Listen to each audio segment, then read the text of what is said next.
जय हिंद साथियों, कैसे आप सभी। उम्मीद है कि आप सभी स्वस्थ होंगे और बहुत ही अच्छे से अपनी तैयारी कर रहे होंगे। मैं नेहा स्वागत करती हूँ आप सभी का आपके अपने प्यारे परिवार लक्ष्य वर्धन। साथियों, हम लोग पॉलिटी पढ़ रहे हैं। पॉलिटी की आज हमारी क्लास 16 है और जो हमारा आज का चैप्टर होने वाला है जिसमें हम लोग पढ़ने वाले हैं मंत्रिपरिषद एवं प्रधानमंत्री के बारे में। आज हमारा चैप्टर है प्रधानमंत्री के बारे में हम लोग पढ़ेंगे और मंत्रिपरिषद के बारे में पढ़ेंगे। तो क्या आप सभी लोग तैयार हैं आज की क्लास के लिए? क्या आप लोग पॉलिटी की क्लास लेने के लिए तैयार हैं? एकदम से जल्दी से बता देंगे सभी लोग और क्लास को शेयर भी कर देंगे ताकि सारे बच्चे जुड़ जाएं जल्दी से, है ना। तो देखो, मंत्रिपरिषद के बारे में हम लोग पढ़ लेते हैं, थोड़ा सा जान लेते हैं कि मंत्रिपरिषद का गठन कौन करता है। अगर हम आपसे ये पूछ लें, चलो मैंने आपसे क्वेश्चन पूछा कि मंत्रिपरिषद का गठन कौन करता है, फटाफट से आप लोग बता देंगे मंत्रिपरिषद का गठन। अगर आपसे पूछ ले हम कि मंत्रिपरिषद का गठन कौन करेगा तो आप बता दीजिएगा कि अनुच्छेद 74 में, अनुच्छेद 74 में ये लिखा हुआ है कि मंत्रिपरिषद का गठन कौन करेगा, यानी कि मंत्रिपरिषद का गठन करेंगे आपके राष्ट्रपति। अनुच्छेद 74 के द्वारा, अनुच्छेद 74 के तहत मंत्रिपरिषद का जो गठन है राष्ट्रपति जी करते हैं। कौन? राष्ट्रपति। क्लियर? राष्ट्रपति के द्वारा मंत्रिपरिषद का गठन कैसे होता है? राष्ट्रपति के द्वारा। क्लियर? अब अगर आपसे यहीं पर क्वेश्चन ये पूछ लिया जाए कि मंत्रिपरिषद का हेड कौन होता है, यानी कि मंत्रिपरिषद में प्रधान कौन होगा। अगर आपसे मंत्रिपरिषद के हेड के बारे में पूछ लिया जाए कि बताइए इसका हेड कौन होता है, तो आप बता देंगे कौन होते हैं इसके हेड? पीएम, यानी कि प्रधानमंत्री। प्रधानमंत्री जो होते हैं आपके, ये मंत्रिपरिषद के हेड होते हैं। पिछली क्लास में हम लोग जब राष्ट्रपति पढ़ रहे थे तो वहां पर हम लोगों ने पढ़ा था कि संघ कार्यपालिका का जो प्रमुख होता है वो राष्ट्रपति होता है ना। यही तो पढ़ा था, संघ कार्यपालिका का जो प्रमुख होगा यानी कि प्रधान होगा वो राष्ट्रपति होगा। यदि आपसे क्वेश्चन ये पूछ लिया जाए कि संघ कार्यपालिका का वास्तविक प्रधान कौन होता है तो वहां पर प्रधानमंत्री हो जाता था, है ना। और यहाँ पर आपका क्वेश्चन ये बनेगा कि मंत्रिपरिषद के प्रधान कौन होता है, यानी कि मंत्रिपरिषद में प्रधान कौन होता है, तो आप बता देंगे कौन होता है? प्रधानमंत्री होते हैं मंत्रिपरिषद के हेड। क्लियर? इतनी चीज आपको समझ में आई। अब हम लोग पढ़ेंगे कि मंत्रिपरिषद बनता कैसे है, मंत्रिपरिषद बनेगा कैसे। जो मंत्रिपरिषद है आपका ये कैसे बनेगा, मंत्रिपरिषद कैसे बनेगा, यानी कि इसमें कौन कौन शामिल होगा, तो आप बता देंगे कौन कौन शामिल होगा। तो इसमें आपका देखो, इसमें 3 शामिल होते हैं। कौन कौन? एक तो आपका कैबिनेट मंत्री, कैबिनेट मंत्री शामिल होंगे इसमें, है ना, मंत्रिपरिषद में कैबिनेट मंत्री। दूसरा आपके राज्य मंत्री शामिल होंगे। कौन? राज्य मंत्री शामिल होंगे आपके मंत्रिपरिषद में। और तीसरा आपका उपमंत्री, उपमंत्री। इतने लोग शामिल होते हैं मंत्रिपरिषद में। क्लियर? मंत्रिपरिषद कैसे बनता है, तो इन तीनों के मिलने से मंत्रिपरिषद बनता है। क्लियर? आपसे क्वेश्चन पूछ लेगा कि मंत्रिपरिषद में कौन शामिल नहीं है और ऑप्शन में दे देगा कैबिनेट मंत्री, राज्य मंत्री, उपमंत्री और एक आपको दे देगा लोकसभा, है ना। तो आप क्या टिक कर देंगे? लोकसभा मंत्रिपरिषद में शामिल नहीं होता है। क्लियर? ये आपके मंत्रिपरिषद के 3 अंग मान लीजिए कि अंग हो गए। क्लियर? यहाँ तक बात आपको समझ में आई बिल्कुल अच्छे से कि मंत्रिपरिषद का गठन कौन करेगा? राष्ट्रपति जी करेंगे अनुच्छेद 74 के तहत। और मंत्रिपरिषद का प्रधान कौन होता है, यानी कि हेड कौन होता है, तो आपके प्रधानमंत्री जी होते हैं। क्लियर? ठीक। तो अब हम लोग पढ़ेंगे प्रधानमंत्री जी के बारे में कि प्रधानमंत्री की नियुक्ति कौन करता है और अन्य मंत्रियों की नियुक्ति कौन करता है ना। तो आप लोग लिख लेंगे, हेडिंग लिख लेंगे प्रधानमंत्री की नियुक्ति। क्या? प्रधानमंत्री जी की नियुक्ति,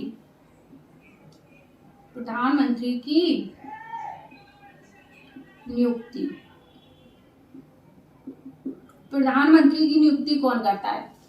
तो आप सभी को पता है कि प्रधानमंत्री को की जो नियुक्ति करते हैं, प्रधानमंत्री जी की नियुक्ति की जाती है राष्ट्रपति जी के द्वारा। अनुच्छेद आपका रह जाता है, कौन सा रह जाता है? 75 खंड 1।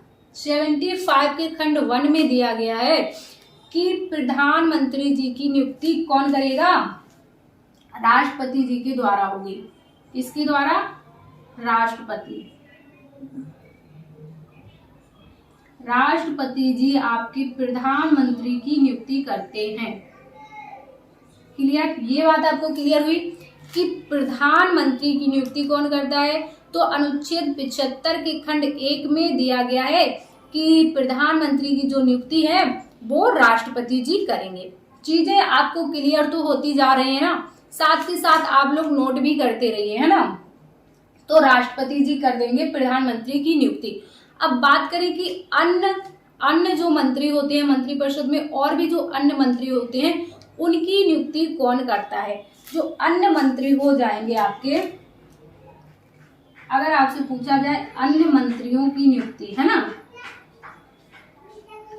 अन्य मंत्रियों की नियुक्ति, अन्य मंत्री अगर अन्य मंत्री की नियुक्ति पूछा जाए तो प्रधानमंत्री की सलाह पर जो अन्य मंत्रियों की नियुक्ति की जाएगी, प्रधानमंत्री की सलाह पर राष्ट्रपति ही करते हैं। अन्य मंत्रियों की नियुक्ति भी आपके प्रधानमंत्री की सलाह पर कैसे करेंगे? प्रधानमंत्री की सलाह पर, है ना, मंत्री की सलाह पर। प्रधानमंत्री की सलाह पर राष्ट्रपति जी अन्य मंत्रियों की नियुक्ति करते हैं।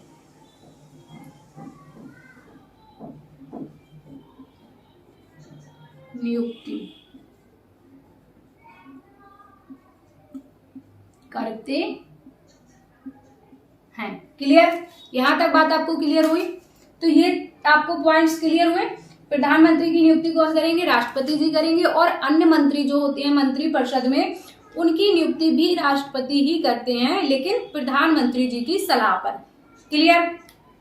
अब हम लोग पढ़ लेंगे योग्यताएं कि मंत्री या फिर प्रधानमंत्री बनने के लिए क्या क्या योग्यता होनी चाहिए, कि क्या क्या क्वालिफिकेशन आपके पास होनी चाहिए, है ना। तो आप बता देंगे जल्दी से कि योग्यताएं क्या क्या होनी चाहिए।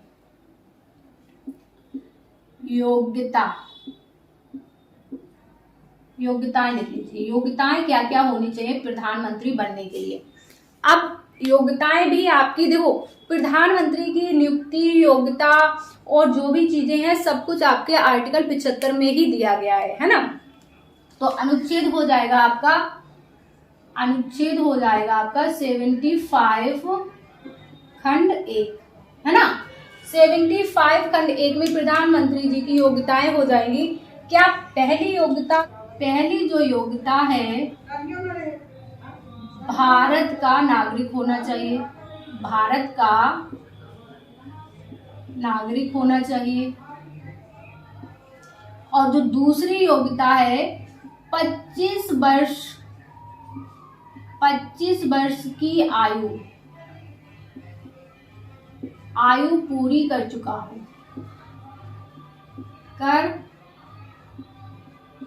हो, है ना। जो भी व्यक्ति प्रधानमंत्री पद के लिए नियुक्त होंगे, यानी कि प्रधानमंत्री पद के लिए चुनाव लड़ेंगे, तो वो भारत के नागरिक होने चाहिए और 25 वर्ष की आयु पूरी कर लेनी चाहिए। ठीक। अब बात ये आती है कि कोई जो भी व्यक्ति प्रधानमंत्री बनेगा तो वो सदस्य होना चाहिए। क्या किसी सदन का सदस्य होना चाहिए? क्या किसी सदन का सदस्य होगा तभी प्रधानमंत्री बनेगा, या फिर किसी सदन का सदस्य नहीं होगा तब भी प्रधानमंत्री बन सकता है क्या? तो बिल्कुल, यदि कोई व्यक्ति दोनों में से किसी भी सदन का सदस्य नहीं है तब भी वो प्रधानमंत्री बन सकता है। लेकिन एक शर्त ये है कि जब भी वो प्रधानमंत्री बन जाएगा, अगर दोनों में से किसी भी सदन का सदस्य नहीं है तो उसे 6 महीने के अंदर दोनों में से किसी एक सदन की सदस्यता लेना अनिवार्य है। क्या?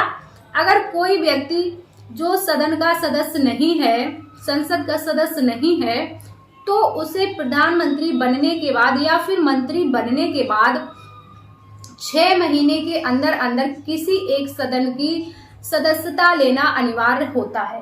ठीक, अब देखो यहाँ पर लिखा है 25 वर्ष की आयु। देखो क्या होता है कि अगर आपके जो प्रधानमंत्री हैं लोकसभा के सदस्य होंगे, क्या लोकसभा के सदस्य होंगे या फिर राज्यसभा,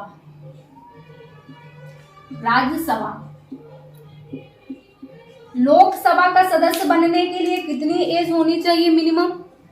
लोकसभा का सदस्य बनने के लिए 25 वर्ष की एज होनी चाहिए, है ना। और राज्यसभा का सदस्य बनने के लिए जो कम से कम एज है 30 वर्ष होनी चाहिए। ये बात आप याद रखेंगे।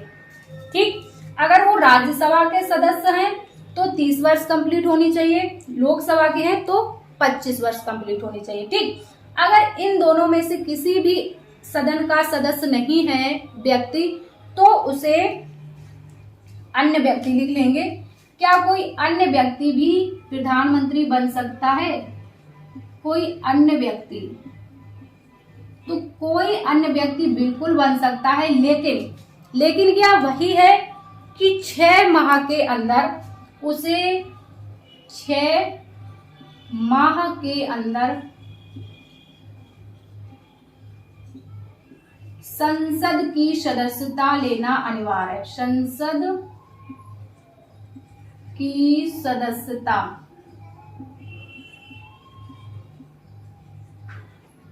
लेना अनिवार्य है। समझ में आ रहा है आपको? प्रधानमंत्री बनने के लिए योग्यताएं क्या होनी चाहिए? भारत का नागरिक हो, 25 वर्ष की आयु पूरी कर चुका हो, अगर लोकसभा से आता है तो 25 वर्ष, राज्यसभा से आते हैं तो 30 वर्ष। अगर कोई अन्य व्यक्ति है जो ना लोकसभा का है ना राज्यसभा का है, तो उसे 6 माह के अंदर संसद की सदस्यता लेना अनिवार्य है। क्लियर? प्रधानमंत्री आपको समझ में आ गया? प्रधानमंत्री बनने के लिए योग्यता आपको समझ में आ गई। अब अन्य मंत्रियों के लिए क्या योग्यता होनी चाहिए? तो अन्य मंत्रियों के लिए भी यही योग्यता होनी चाहिए। क्या? अन्य मंत्रियों की योग्यता, अन्य मंत्रियों की योग्यता, है ना। क्या? एक तो वो लोकसभा के सदस्य हो या फिर राज्यसभा के सदस्य हो, लोकसभा या फिर राज्यसभा के सदस्य हों। क्या? लोकसभा या फिर राज्यसभा, दोनों में से एक का सदस्य होना चाहिए। क्लियर? दोनों में से किसी एक का सदस्य होना चाहिए। अगर नहीं, अगर कोई अन्य व्यक्ति है, अन्य व्यक्ति को 6 माह के अंदर, 6 माह के अंदर किसी भी सदन की सदस्यता लेना अनिवार्य है। सदन की सदस्यता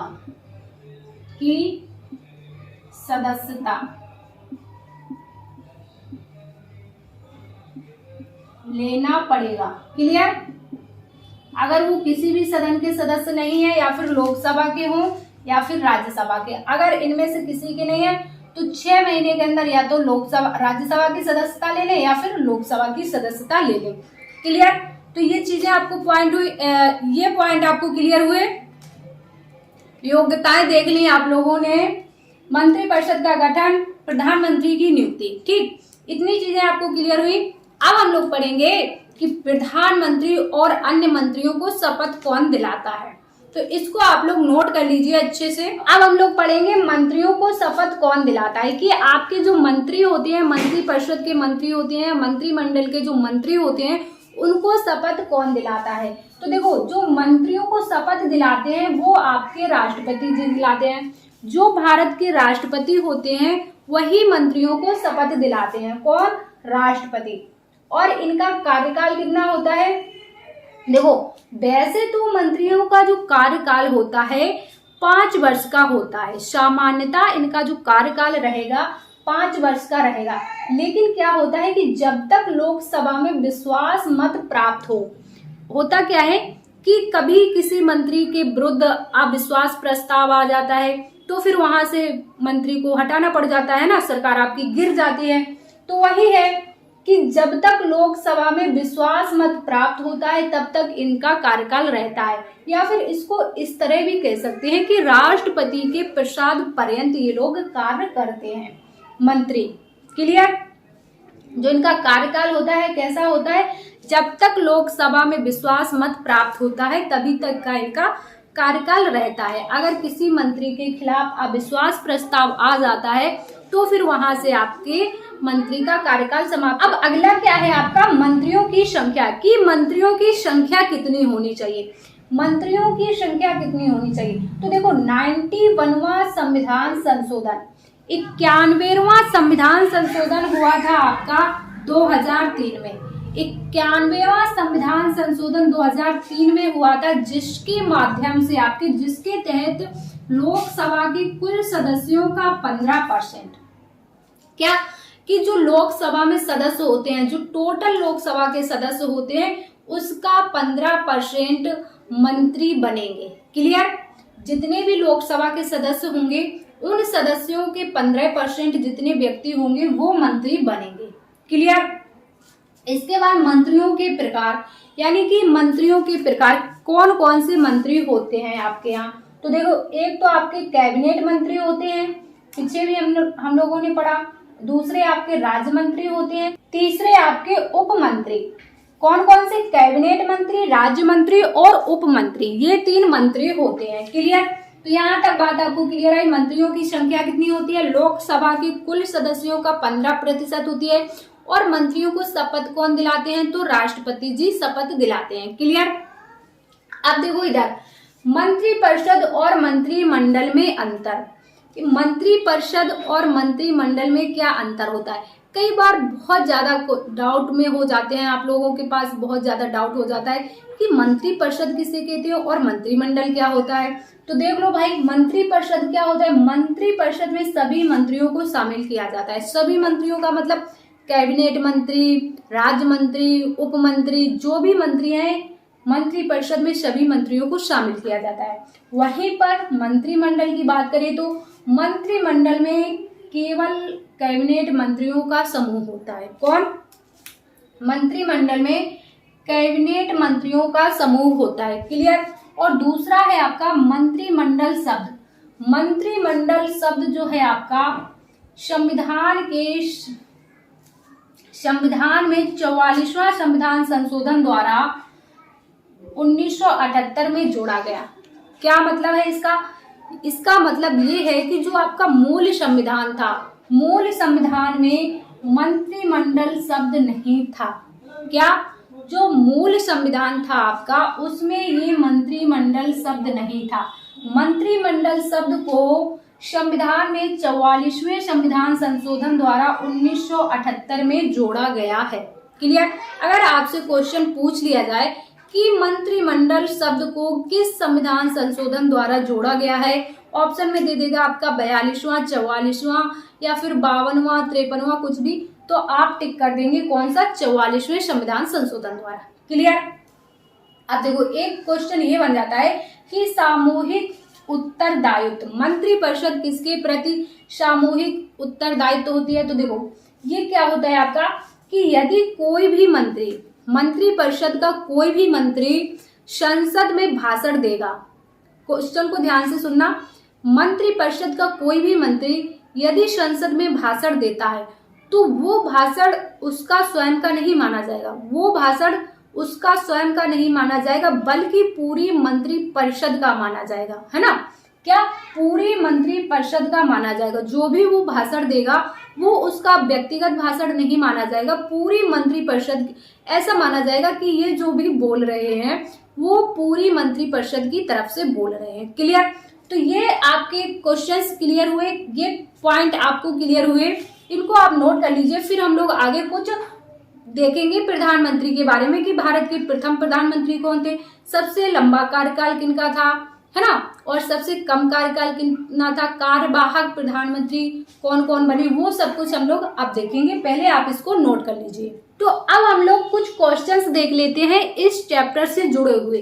कुछ इंपॉर्टेंट फैक्ट है जो कि आपको पता होने चाहिए। तो पहला आपका जो पॉइंट है देख लो, पहला क्वेश्चन आपसे बन जाता है कि मंत्रिपरिषद से त्याग पत्र देने वाले प्रथम व्यक्ति, यानी कि मंत्रिपरिषद से त्याग देने वाली प्रथम व्यक्ति कौन थे आपके, तो आप बता देंगे कौन थे, श्यामा प्रसाद मुखर्जी। कौन, श्यामा प्रसाद मुखर्जी मंत्रिपरिषद से त्याग पत्र देने वाले प्रथम व्यक्ति थे जिन्होंने 1950 कब 1950 में त्याग पत्र दे दिया था। क्लियर।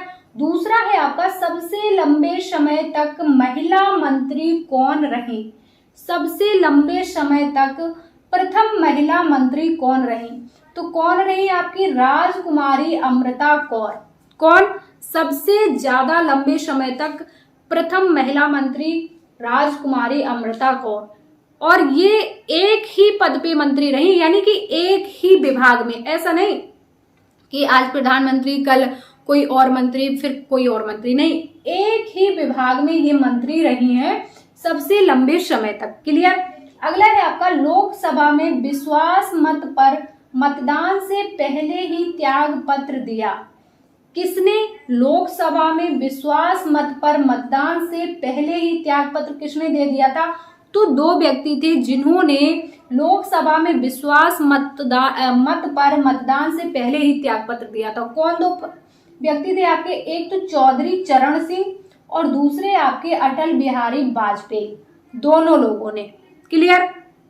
अगला है आपका, लोकसभा में विश्वास मत प्राप्त न होने के कारण त्याग पत्र देना पड़ा, यानी कि इनके लोकसभा में विश्वास मत प्राप्त न होने के कारण, यानी कि इनके पास उतने सदस्य नहीं आ पाए, उतने विश्वास मत नहीं प्राप्त हो पाए, जिसके कारण इन्हें त्याग पत्र देना पड़ा। तो कौन कौन थे आपके, विश्वनाथ प्रताप सिंह थे और दूसरे आपके HP देवगौड़ा, दो व्यक्ति जिन्हें विश्वास मत प्राप्त न होने के कारण इन्हें त्याग पत्र देना पड़ा था, विश्वनाथ प्रताप सिंह, दूसरे आपके HP देवगौड़ा। क्लियर। तीसरा है आपका, अगला पॉइंट है आपका, प्रथम प्रधानमंत्री जिनके खिलाफ अविश्वास प्रस्ताव लाया गया। ऐसे भारत के प्रथम प्रधानमंत्री बताना है आपको जिनके खिलाफ पहली बार प्रस्ताव लाया गया था, अविश्वास प्रस्ताव। तो कौन थे आपके, पंडित जवाहरलाल नेहरू। पंडित जवाहरलाल नेहरू प्रथम प्रधानमंत्री जिनके खिलाफ अविश्वास प्रस्ताव लाया गया था, लेकिन ये पास नहीं हुआ था। क्या, ये जो है पास नहीं हुआ था, पास नहीं हुआ। जो इनके खिलाफ अविश्वास प्रस्ताव लाया गया था वो पास नहीं हुआ था। क्लियर। और पंडित जवाहरलाल नेहरू ही आपके प्रथम पीएम, भारत के प्रथम प्रधानमंत्री कौन थे, पंडित जवाहरलाल नेहरू। क्लियर। अब देखो अगला आपसे पूछ लेगा कि कार्यवाहक प्रधानमंत्री, देखो आपसे ऑप्शन दे देगा और प्रधानमंत्री के नाम दे देगा और आपसे पूछ लेगा कि निम्नलिखित में से कौन से व्यक्ति हैं जो कार्यवाहक प्रधानमंत्री के रूप में कार्य कर चुके हैं। इस तरह से आपसे क्वेश्चन पूछ लेगा। ऑप्शन दे देगा आपको, गुलजारी लाल नंदा, पंडित जवाहरलाल नेहरू, या फिर इंदिरा गांधी, है ना, या फिर अटल बिहारी वाजपेयी। तो आप बता देंगे गुलजारी लाल नंदा और दूसरे हैं आपके राजीव गांधी। दो लोग हैं जो कार्यवाहक प्रधानमंत्री के पद पर कार्य कर चुके हैं।